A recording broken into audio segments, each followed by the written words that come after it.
दरबार की कार्रवाई चल रही थी।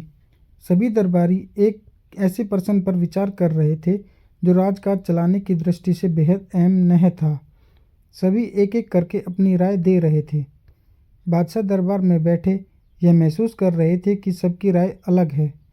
उन्हें आश्चर्य हुआ कि सभी एक जैसे क्यों नहीं सोचते।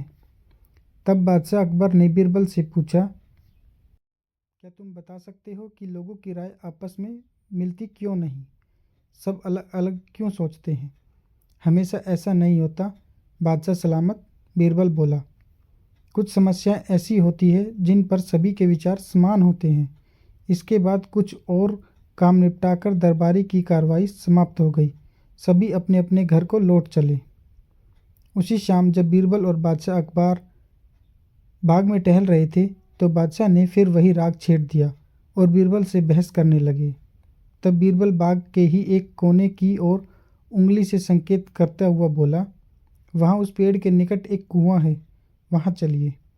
मैं कोशिश करता हूँ कि आपको समझा सकूँ कि जब कोई समस्या जनता से जुड़ी हो तो सभी एक जैसा ही सोचते हैं।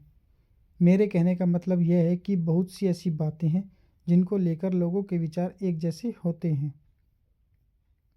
बादशाह अकबर ने कुछ देर कुएं की ओर घूरा, फिर बोले, लेकिन मैं कुछ समझा नहीं।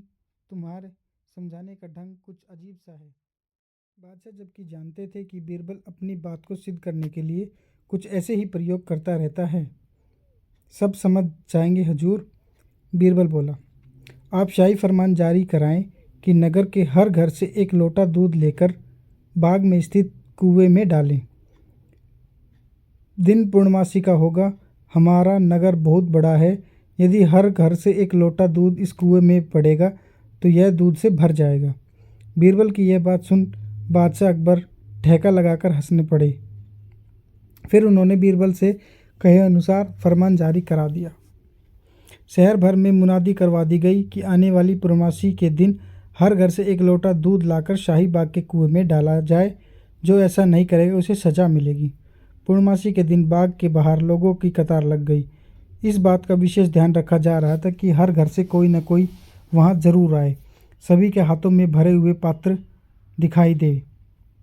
बादशाह अकबर और बीरबल दूर बैठे सब देख रहे थे और एक दूसरे को देख मुस्कुरा रहे थे।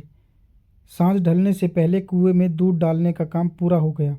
हर घर से दूध लाकर कुएं में डाला गया था। जब सभी वहां से चले गए तो बादशाह अकबर व बीरबल ने कुएं के निकट जाकर अंदर झांका। कुआं मुंडेर तक भरा हुआ था, लेकिन यह देख बादशाह अकबर को बेहद हैरानी हुई कि कुएं में दूध नहीं, पानी भरा हुआ था। दूध का तो कहीं नामो निशान तक नहीं था। हैरानी भरी निगाहों से बादशाह अकबर ने बीरबल की ओर देखते हुए पूछा, ऐसा क्यों हुआ? शाही फरमान तो कुएं में दूध डालने का जारी हुआ था। यह पानी कहाँ से आया? लोगों ने दूध क्यों नहीं डाला? बीरबल ने जोरदार ठेका लगाते हुए बोला, यही तो मैं सिद्ध करना चाहता था हजूर। मैंने कहा था आपसे कि बहुत सी ऐसी बातें होती हैं जिस पर लोगों को एक जैसा सोचते हैं, और यह भी एक ऐसा ही मौका था।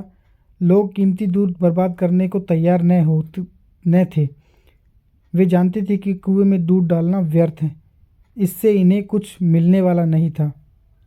इसलिए यह सोचकर कि किसी को क्या पता चलेगा, सभी पानी से भरे बर्तन ले आए और कुएं में उड़ेल दिया। नतीजा दूध की बजाय पानी से भरा हुआ कुआं। बीरबल की यह चतुराई देख बादशाह अकबर ने उसकी पीठ थपथपाई। बीरबल ने सिद्ध कर दिखाया कि कभी कभी लोग एक जैसा भी सोचते हैं।